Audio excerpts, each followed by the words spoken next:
Good day. I am Lorraine Karma, Rappler correspondent for the Visayas.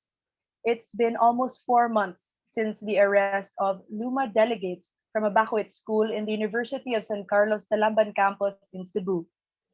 Police say it was a rescue operation prompted by the parents' desire to reunite with their long lost children. However, with videos on the internet showing children getting dragged out from the retreat house by police and rescue workers, human rights organizations are saying it was a raid. Meanwhile, the cases of kidnapping and human trafficking filed against the arrested seven Lumad Bakwit school delegates have just been dismissed. I sat down with arrested volunteer teacher Chad Book and representatives from the Central Visayas Police. First, we're going to talk to Chad Book, a volunteer teacher who was arrested on February 15 and also a notable social media personality for his updates on the going ons of the Lumad community. So, good morning, Chad. Hello, Lorraine. Good morning. Thank you for Chad, inviting me here. yes, Chad, this is your first interview to media after with media after your arrest, right? Yes. Please tell us about what happened on February 15. Noong February 15 nga po ay illegal kami na inaresto ng mga kapulisan sa USC Talamban. Pero even before February 15, starting the first week of February, talagang napakarami ng mga updates and threats na nanggagaling sa community. Kasi yung mga bata, yung mga estudyante namin ay nakakapag-communicate sa kanilang mga parents dun sa komunidad at sinasabi ng mga kanilang mga magulang na talagang pinagbabantaan sila, na kapag hindi sila sumama sa mga kapulisan ay huhulihin sila or kakasuhan sila. Kaya talagang napilitan yung mga parents na sumama na lang sa mga pulis. And kaya talagang ina-expect na namin na darating yung mga parents. Although yung in-expect namin ay parang mas civil na approach, kasi parang hindi ko alam, parang umasa pa kami na susunod yung gobyerno sa mga protocols, ganyan.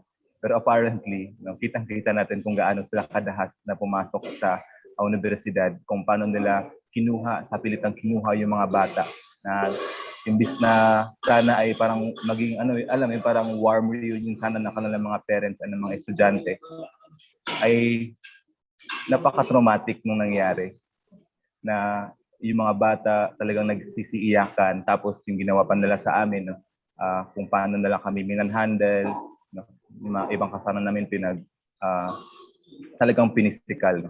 At nangyari pa doon yung talagang pag-aresto, pagpo-process sa amin, ganyan.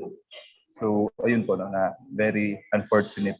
At parang nakita talaga kung gaano kadahas, kung gaano kapasista yung mga kapulisan sa pag-aresto nila sa amin. Okay, so Chad, you're saying you already knew about a possible rescue operation because the parents were talking with their children, contrary to the narrative, na the children have not been talking to their parents. But how Yes. did that rescue operation escalate into your arrest? How did police? When did you learn that it was also an arrest, that you were being raided, or Oo. that you were going Ayun to nga po. be taken in? So yung yung parang naging mindset namin, parang yung darating lang ay mga DSWD or yung mga parents, ganyan. Tapos nung pagkita namin sa labas, as in ang dami talaga mga kapulisan. Like, para kaming nasa isang movie, na parang napapalibutan na namin kayo kasi yung mga SWAT nakapalibot na, tapos may dala-dala silang mga high-powered na armas. So parang nakakatakot. Tapos yun, pumasok din pati yung mga kapulisan dun sa loob. Sinasabi pa na wag daw matakot, wag kayong maano. Pero very threatening mismo yung pagpapasok nila sa loob eh. Tapos yun na, parang pinaghahablot na yung mga kasama namin, pinagkukuha na pinapoposas, ganyan. So parang doon na nag-register sa amin na hala, iba na to, hindi na to yung ina-expect namin na ito-turn over lang namin yung mga bata. Kasi yung mga bata naman, may parents consent naman sana sila. Pero yun nga, hindi na siya nangyari dahil nga napakadahas ng kanilang ginawang pagpasok. And you were in detention for over or almost 3 months, a little Apo, three less months. than 3 months. Would you care to share what are among the things that you've experienced there, being a volunteer teacher, suddenly jailed, no? Mm. So ayun nga, sa loob ng 3 months, no, napakarami talagang mga threats and harassment, intimidation tactics na ginagawa ng mga kapulisan sa amin. Talagang gusto na lang kaming i-demoralize, gusto na lang kaming ah, manlumo sa nangyayari sa amin. Tapos, ah, yun parang kahit inosente kami, kahit hindi naman na-prove na guilty kami sa korte, parang hindi namin ever na feel no yung karapatan namin na itrato bilang mga inosente hangga't hindi na napapatunayang may sala.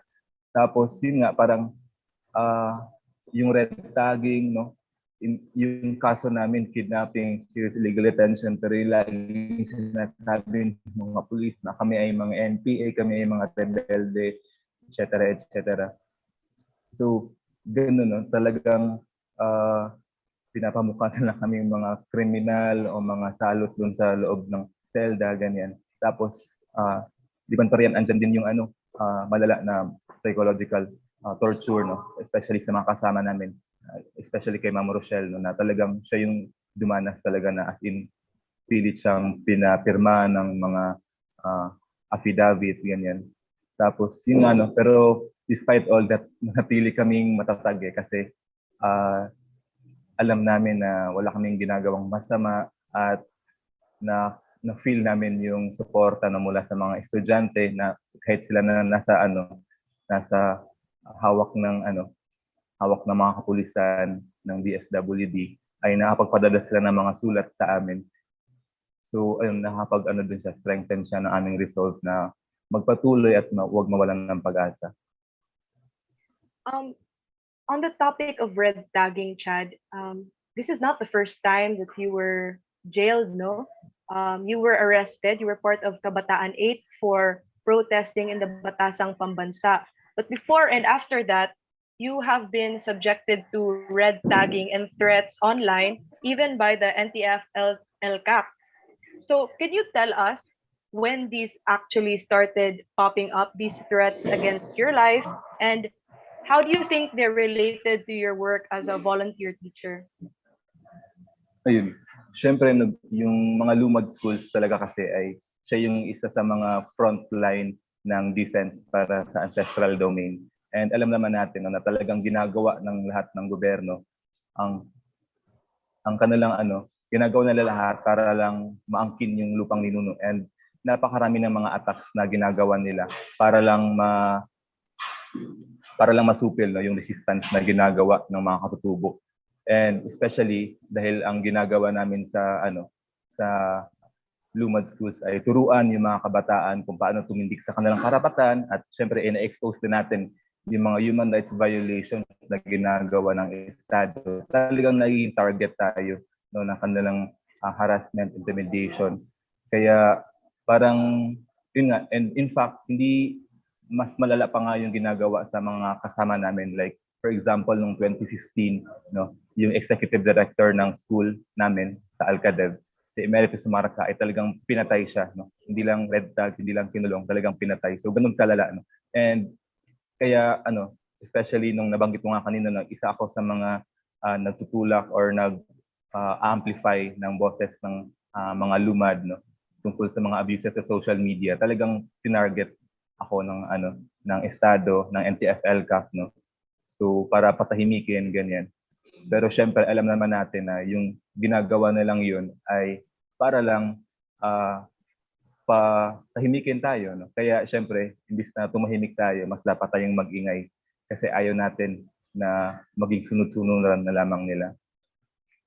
So it's very evident that you've faced a lot of harassment online as a volunteer teacher. But did this only start when you volunteered or started posting materials about the communities, or did it span back to your years as a student activist?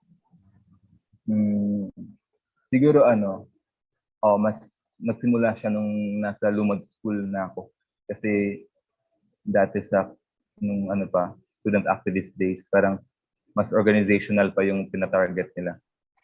Sa namin sa mga orgs. Pero ngayon, talagang ako na, as individual. They didn't narrow down on you before. But speaking of you being a student, you graduated from UP Diliman, no? Cum laude. And you've had an internationally recognized research and had opportunities lined up for you in the corporate world, I'm sure. Why did you choose to be a Lumad teacher in the first place and undergo all these tribulations? Ayun, siguro siya, yung parang naging turning point ng buhay ko, no? Yung graduating year ko sa UP Diliman ay nakasalumuha ko yung mga Lumad sa isang lakbayan, no? Yung Manlalakbayan 2015. Doon ko nalaman yung kanilang mga struggles at syempre na-inspire ako, no, sa kung paano sila nagtatag ng kanilang sariling paaralan despite na sa matagal na panahon ay pinabayaan sila ng pamahalaan. Kaya natayo sila ng kanilang sariling system of education. Nakaka-inspire kung paano nila dinepensahan yung kanilang lupang ninuno at kung paano sila natiling matatag, no, despite sa ginagawang massacre sa kanilang mga komunidad, despite sa mga pagbabakwit nila, na natili silang matatag at strong. Tapos parang sobrang na-inspire ako, sobrang nadasig. Nakita ko yung mas deeper sense, no, na aktivismo. Mas nakita ko yung purpose, no, na hindi lang siya hanggang teorya, kasi usually sa mga aktivista parang very idealist pa yung pagtingin natin sa movement, no, sa struggle, no, sa people struggle. Pero dahil sa mga Lumad, mas na-concretize yung pagtingin ko, no, sa kung ano ba yung gusto nating abutin, no, ng isang klase ng lipunan. So yun nga, sa mga Lumad, nakita ko kung paano nila, no, in-achieve yung isang lipunan, no, na nag-a-advance ng equality, nag-a-advance ng free education, na nag-a-advance ng parang yung agrarian reforms sa kanilang community, ganyan. So very siya, advanced talaga na parang tipo ng society. So yun yung gusto kong salihan, gusto kong maging part, no, sa aking graduate ngayon.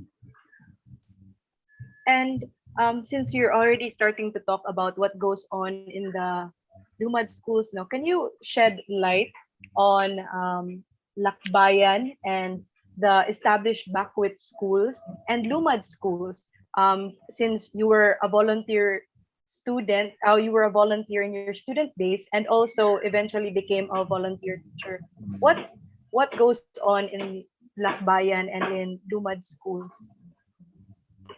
Ayun, so dahil nga sa mga Lumad communities, no, napakaraming mga human rights violations, mga evacuations, sa kanilang lugar talaga, maraming mga sundalo, no, na pumupunta at hinaharas yung mga Lumad, pinapatahimik sila, and isa pa sa nakaka-frustrate is very limited, no, yung media coverage, and kung meron man, usually ay pumapanig ito sa side ng militar. Kaya isa sa talaga sa mga ginagawa, no, ng mga Lumad, no, yung paglalakbayan nila. Nata-travel sila sa mga urban centers, especially sa Manila, para ma-amplify, na mas mapalakas pa yung kanilang panawagan, kasi nga very limited, no, yung naabot nila. And nakita naman natin, no, noong 2015 talagang mas nagkaroon, no, ng representation, mas nagkaroon ng highlight, no, yung mga Lumad struggle, no, sa national scale. And ito yun, dun sa Manilakbayan ay yun nga, nagkukwento yung mga Lumad sa amin, mga estudyante, sa iba't ibang mga tao dito sa Kamaynilaan, sa mga media, ganyan, kung paano nga sila pinagdadahas ng mga kasundaluhan, kung paano sila pinagpapatay doon. At siyempre, kung paano din sila lumalaban, kung paano nila tinayo at tinaguyod yung kanilang mga paaralan. Tapos, noong 2017 din, no, nagkaroon ng bakwit school. No? Isa siyang form din, no, ng parang naging kadugtong siya ng lakbayan. Kasi kahit nga nagkakaroon ng evacuation sa kanilang mga komunidad dahil hindi sila makapag-aral doon sa kanilang mga paaralan kasi pinagpapasara na ng estado at pinagkakampuhan yung kanilang mga lugar. So hindi na talaga safe sa kanilang community. Hindi na siya conducive for learning.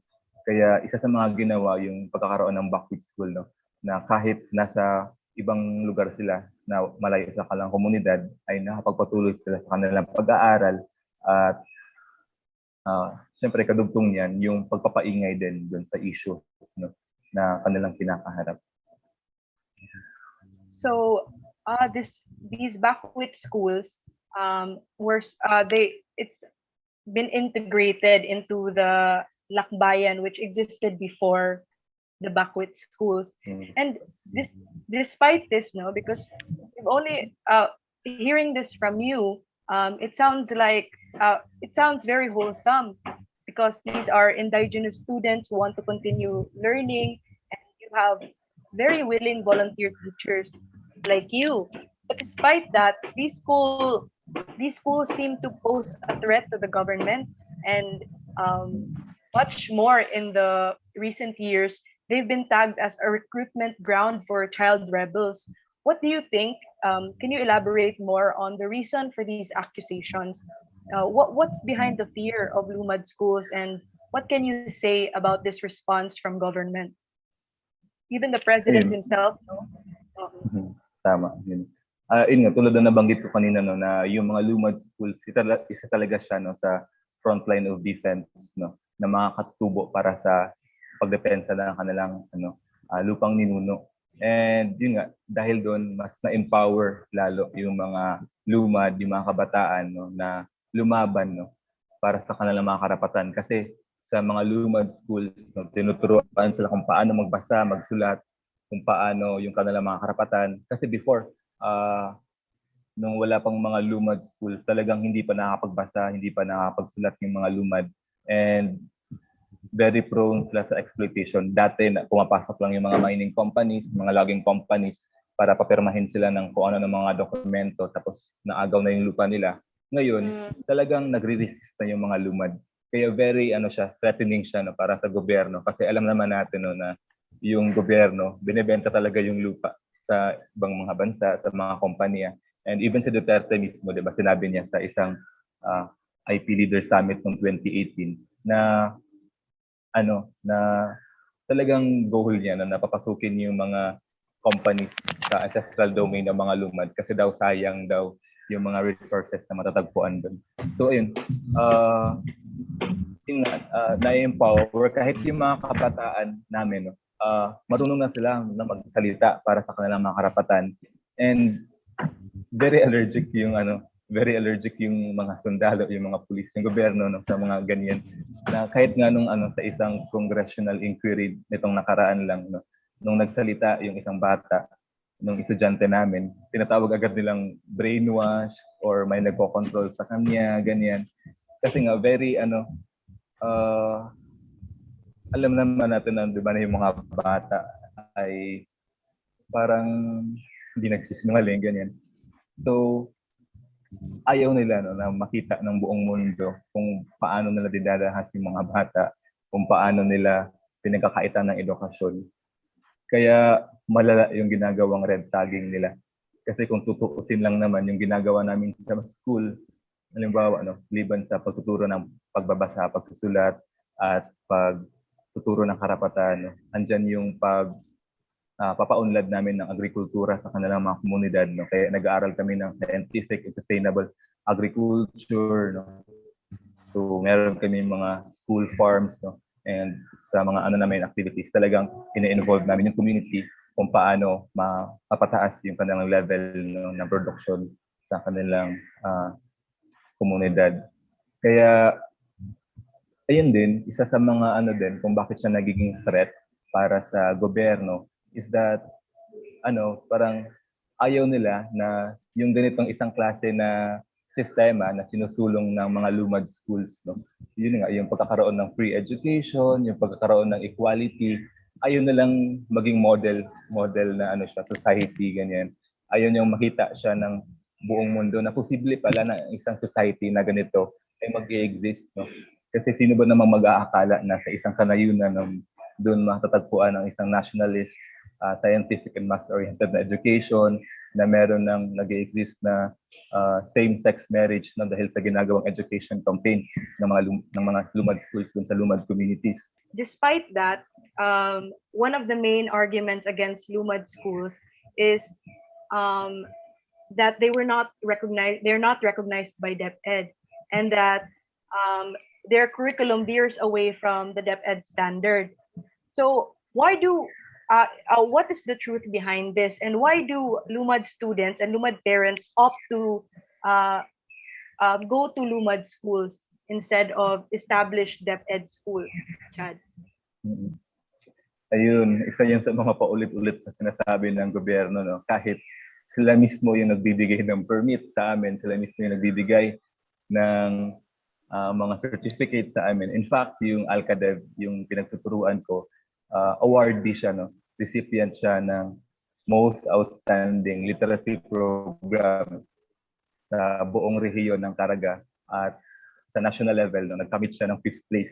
So parang isang kalokohan no, na manggaling mula sa gobyerno na hindi daw recognize yung mga paaralan. In fact, binigyan pa nila ng award, no.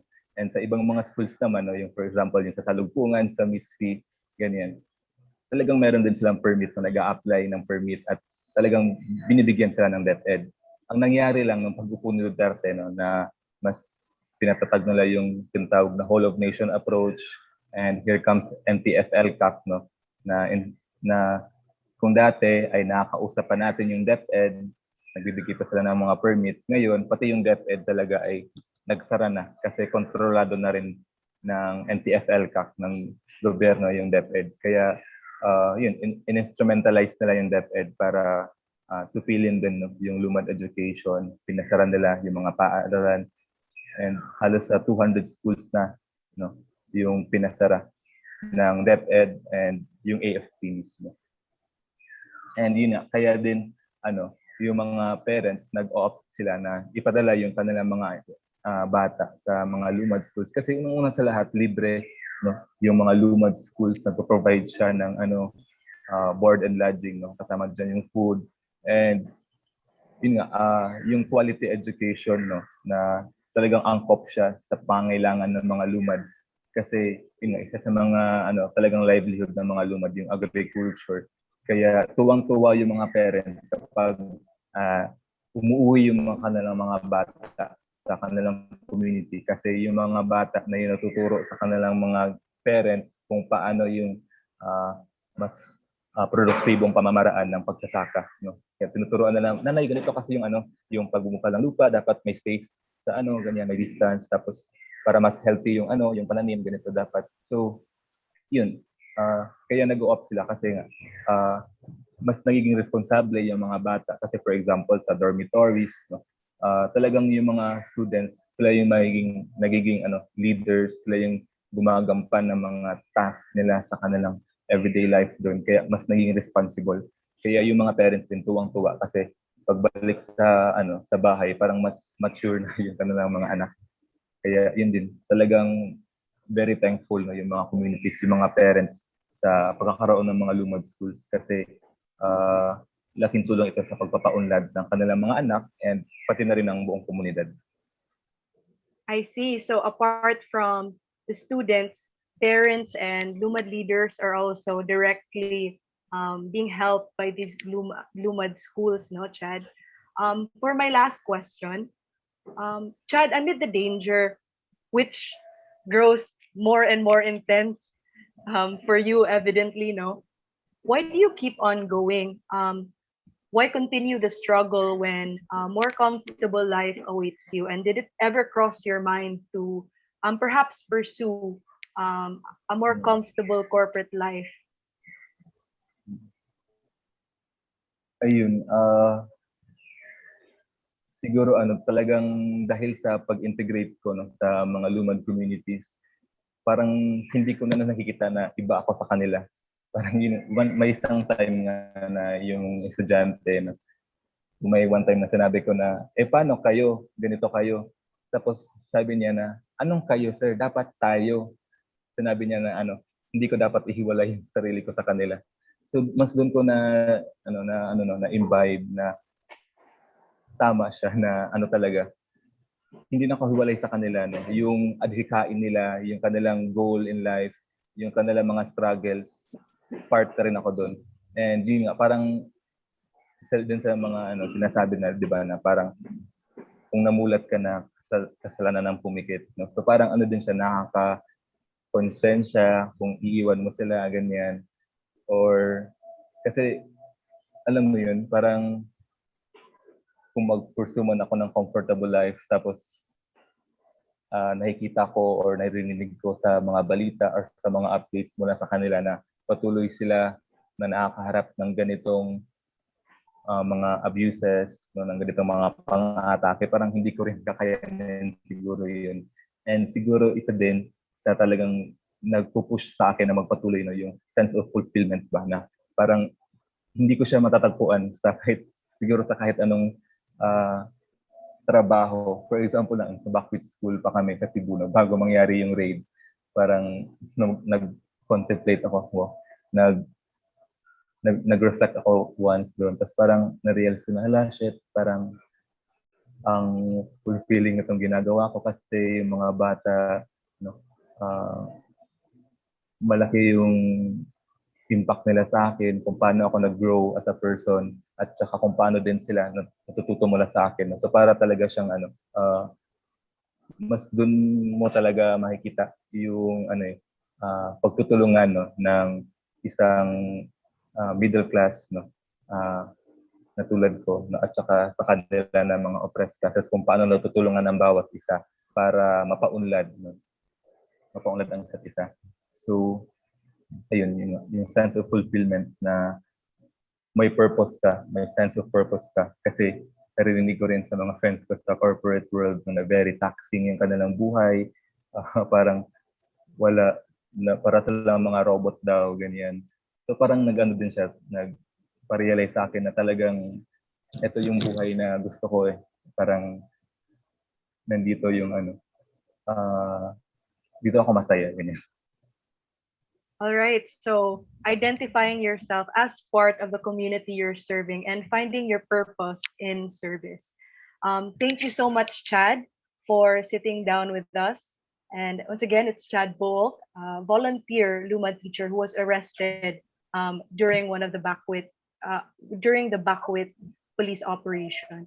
Thank you so much, Chad, once again. Thank you, Lorraine. Thank you, Raptor. We're also joined today by the Acting Chief of the Legal Office of the Central Visayas Police, Police Lieutenant Colonel Edel Pereira, and we're also joined by the Public Information Chief of the Central Visayas Police, Police Lieutenant Colonel Maria Aurora Rayos. So welcome to Rappler Talk.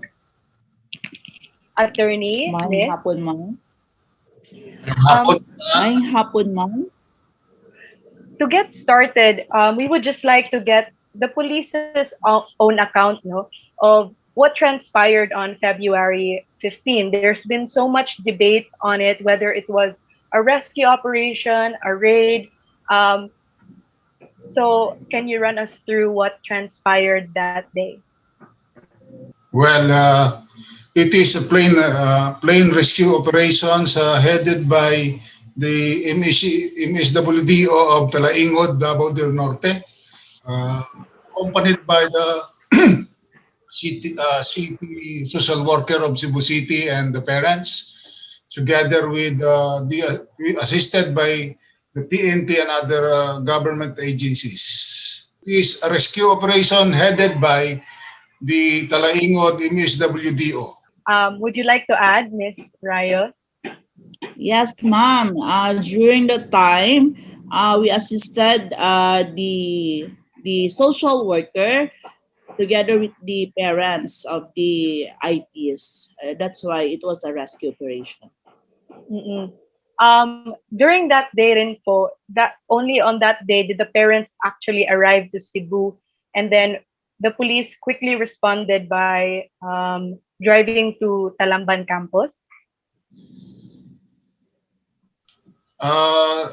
Together with the MSWDO, they arrived in PRO 7 o'clock or 8 something. And then they met with the PNP and other government agencies. And after the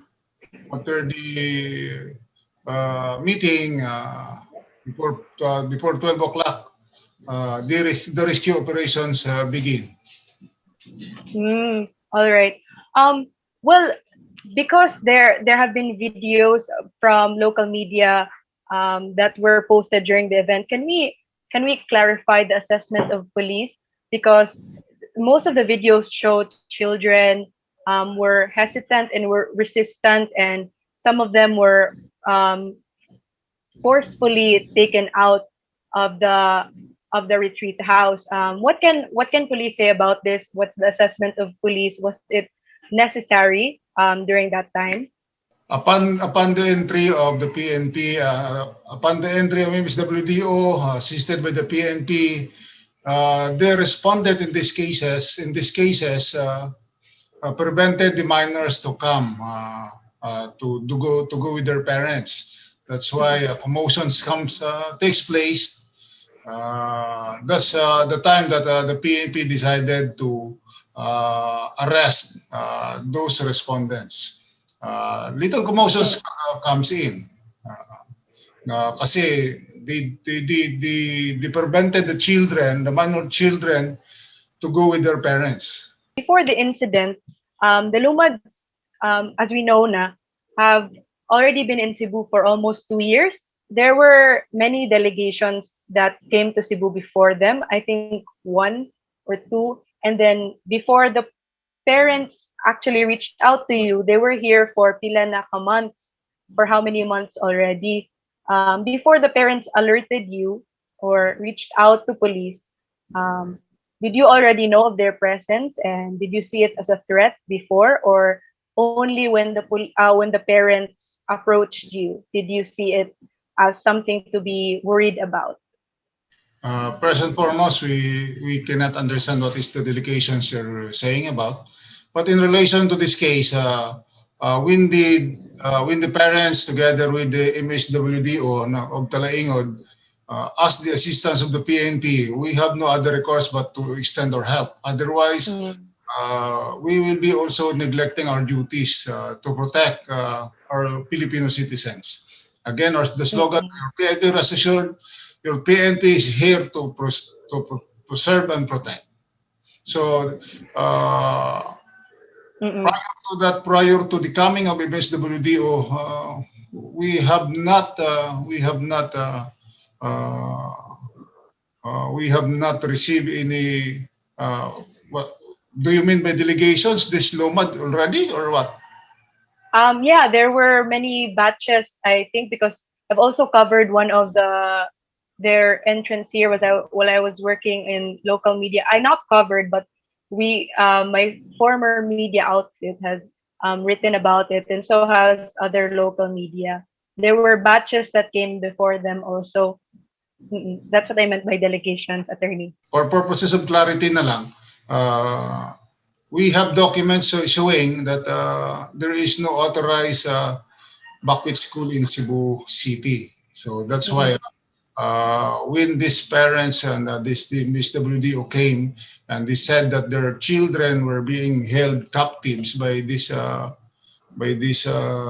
respondents or whosoever they don't know, and upon the rescue operations, we discovered that indeed there are 19 minor children or IP minor children being held in that place. So we assisted the rescue operation, and eventually we have filed the case, and it is now pending before Davao del Norte because we have already filed our MR.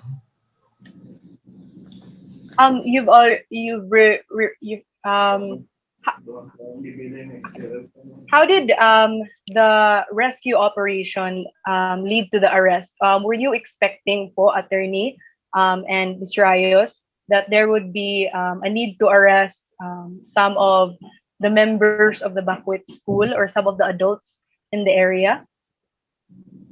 Or because you're saying it was just diba, assisting the SWD at first.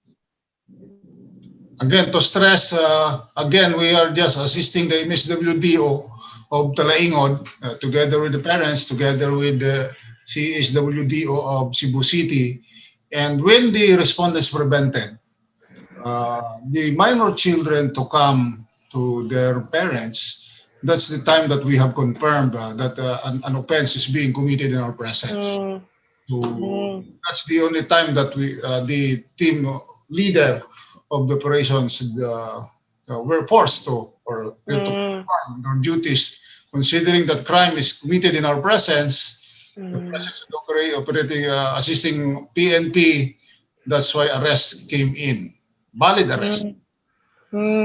I see. So we only were prompted to arrest them when, as you said, they were preventing the children from going to the police. But relatively, Central Visayas actually has been peaceful in terms of, I mean, our neighboring islands of Bohol and Negros Oriental have had many reports of have had many insurgency related reports, diba? But in Cebu province, Cebu Island, it's been relatively peaceful the past couple of years. This was the first, actually, if I'm not mistaken, attorney, Miss Rayos. This was the one of the first issues that were linked to insurgency in Cebu Island. Could you run us through what's going on in terms of anti-terrorism in Cebu and Central Visayas as a whole? Could you give us context on that? Okay, ma'am. On the matters of insurgency here in Cebu, it is insurgency free to include Bohol. Now, in Bohol, recently we received reports in terms of fighting with the rebels and the armed forces of the Philippines, or the AFP and the PNP. Now, Bohol was already cleared, but because of the community making reports or giving reports to the government, that's why we have encountered with these rebels. So, according to the community, they don't want to become red areas again. So, like the Negros Oriental, we have a little bit problem with in terms of insurgency. But as a whole in Central Visayas, it is manageable in terms of insurgency. So that's actually very commendable, no? Na we've been relatively peaceful and we've maintained to be insurgency free, especially in Cebu Island. Can you give us a background on what police operations that help us maintain the status? How long have we been insurgency free, especially in Cebu Island and Bohol? Yeah, in Cebu Island, ma'am, matagal na, no? It was declared, I think, di pa ako police, cleared na to eh. So, yun ang kagandahan ng Cebu province. Now, because of the cooperation with the community giving us information, as what I told you before, na katulad ng Bohol, kung naalala mo, ma'am, we have the Abu Sayyaf came in Bohol. It was in Inabanga. A couple of years ago. Can you remember that? Because of the Boholanos giving reports to the authorities, that's why we solved that problem. So it's just the same that the recent report in Bohol, the encounter in Bohol with the AFP and the rebels, because of the community. So giving information coming from community, that's why na-resolve natin yung problem natin sa insurgency. So sana with sa Negros Oriental or the Negros Island, the same pa rin sana sa kabuuan. But through the effort of the National Task Force LCAC, that we give to them the what we call this one, the basic services or other services coming from the government going to hinterland, siguro we will clear the Negros Oriental. So you're saying it's very the coordination between the police and the citizens themselves are actually very Yes, close. ma'am. Together with the local government unit, not only the PNP, the AFP, but to include the local government unit. I was going to ask that. No, can you speak more about the relationship with the local government unit? How close are we in coordination with them?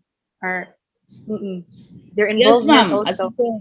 Yes, ma'am. Siguro, you encounter already in terms of Cebu Island.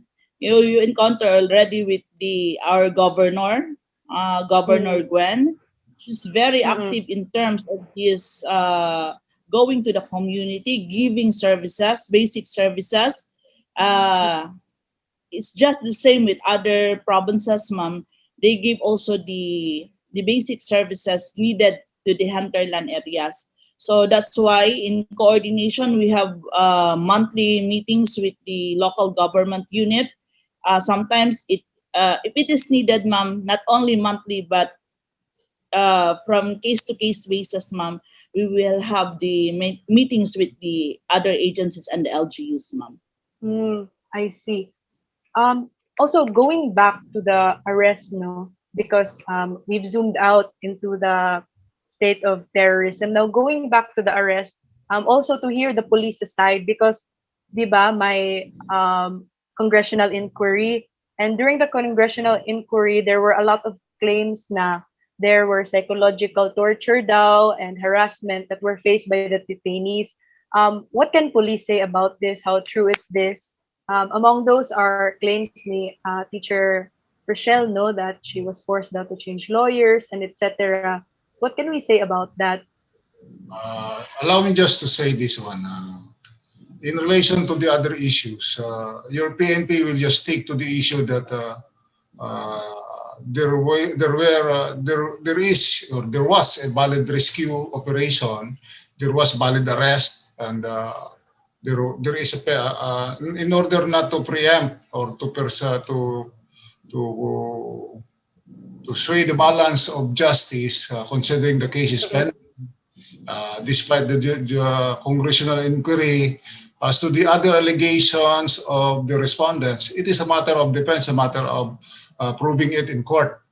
As long as your PNP is concerned, we have gathered evidence. We have also gathered judicial affidavits of the rescued minors, as well as the certification from the CED that the school operation here in Cebu City is not recognized by the CED, by the DepEd, and after the rescue operation was undertaken, those rescued minors were being treated well. Actually, they were housed in a hotel, and the parents were also accommodated. And after the processing of the same, pinauwi na din doon sa kanila, course through the SWD of the Region 9 and Region 12, I think. As to the allegations of it's a matter of evidence, actually. To clarify po, what cases were refiled? What are we talking about when we say cases were refiled? We have filed at least 3 cases, and we are still planning for other cases. But as of this moment, pending before the Davao del Norte is anti-trafficking by kidnapping and or serious illegal detention, and violations of the children's abuse of children, 7610. So at least 3 cases are now pending before the provincial fiscal of Dalaingo, Davao del Norte. So we filed the motion for reconsideration because these were formerly cleared, di ba? According to the resolutions of the fiscal, crimes were committed But according to the resolutions, they have no jurisdiction. But during MR, we stress that Davao del Norte has jurisdictions. As to the intricacies, as to the facts of the case, we are not free to discuss it, considering that it is pending.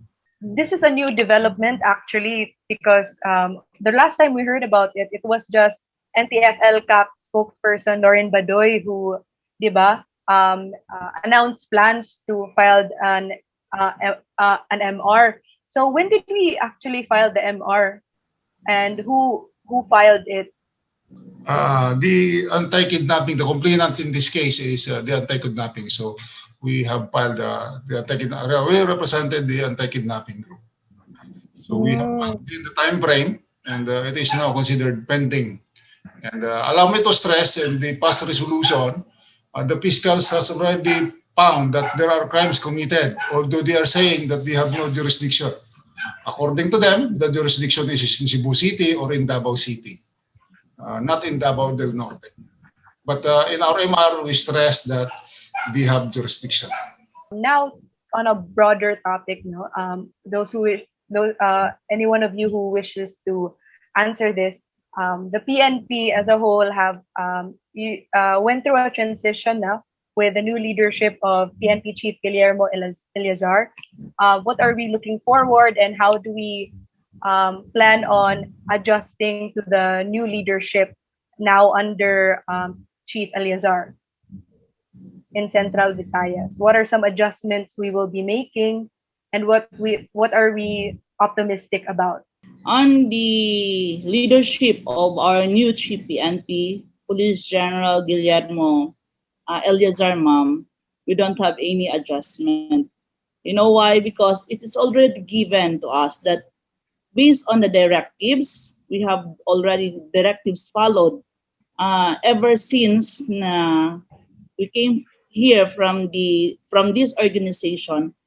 All memorandums are already exist. All directives are already exist, but through the effort, main effort. So before we have ×2, now we have ×4 on the effort of our new Chief PNP on his project on intensified cleanliness program. He focused all about on the offices, ma'am, offices camp and in the cleanliness in our office. So kung nakikita mo, ma'am, gusto ni Chief PNP is yung kaaya-aya na opisina. So before, yan, linis lang, compliance lang. But now, more cleanliness program. So dapat mas malinis yung office para comfortable naman magtrabaho yung mga tao. On the second part of the intensified cleanliness program, which is the cleanliness on personnel unit or sa ranks sa PNP, which is given na yun, ma'am, yung internal cleansing natin. So, padayon gihapon yung internal cleansing natin on illegal drugs, illegal gambling, yung mga PNP natin nag-involve ng gambling, ng drugs. So, more na naman. So, ×2, ngayon ×4 na naman. So, for the third, this is the intensified cleanliness program on the community with regards on the peace and order. So, actually given pa rin yan, ma'am, pero more effort to the community para mubalik gihapon ang trust sa mga katawhan or the community dito sa PNP. Although, we are not perfect, ma'am, sa every individual. So, kumbaga, sa usa ka bulig sa lubi, nagyubuang. So, mo na nga gusto sa Chief PNP. Although, mabahiran ang organization, but still, as a whole PNP organization, we still give more effort to the community para mabalik lang ang trust dito sa PNP. So, that's actually one of the big things the new administration is known for, no? The internal cleansing and the gaining of public trust. So Central Visayas, how do we specifically address that, especially with our relation to the community and our relation to media. What are we concretely doing about it? Ma'am, on the community, which is here in Central Visayas, we have, before the Chief PNP give that order, the intensified cleanliness program, we have already existing policy here in the PRO7, which is the KK7, the Kahapsay Kalimpyo sa Campo 7, to include here in our mainstream in the PNP in Central Visayas. Now in community, we have the discipline zone. As you can see, the discipline zone in Talisay, that was the pilot city. We conducted that project, the discipline zone. So in the discipline zone, man, that is very basic. As you can see, the what you call this, the minimum policies in the city, which is about jaywalking, no smoking. So that is very basic. So sometimes we Filipino, we did not follow that one. Why police? Okay, labang ta. So anak man ba? So very basic, ma'am. That is the discipline zone. So ng anak palandaan, ultimo, we in the community, if we will follow that simple rules in our community, ma'am, so why not nga dili na to ma-meet and peace and order. So on the media part, ma'am, dugay ra na. Siguro ma-misinterpret lang siguro sa ubang media na ilabi na, ma'am, katong nahitabo sa imuha, balikan nato to, so wala lang siguro po na ilhi. So sa karon, ma-introduce ka namo diri sa PRO7. So pwede ka open para ang media sa tanan. Wala, no question about the media, ma'am. So we have a good relationship with the media, with the PRO7. All right, and we're also looking forward to forging more close communication with the police. And that concludes. Those are, yes, we're so excited for that. No, those are my questions for this afternoon. Thank you so much, Attorney Pereira, and also thank you so much, Ms. Rayos, for taking time out of your busy schedule to sit down with us. Thank you so much. And thank you so much, everyone, for staying tuned and sitting down with us today. This has been Rappler Talk. I am Lorraine Karma, the Rappler Central Visayas correspondent. Thank you.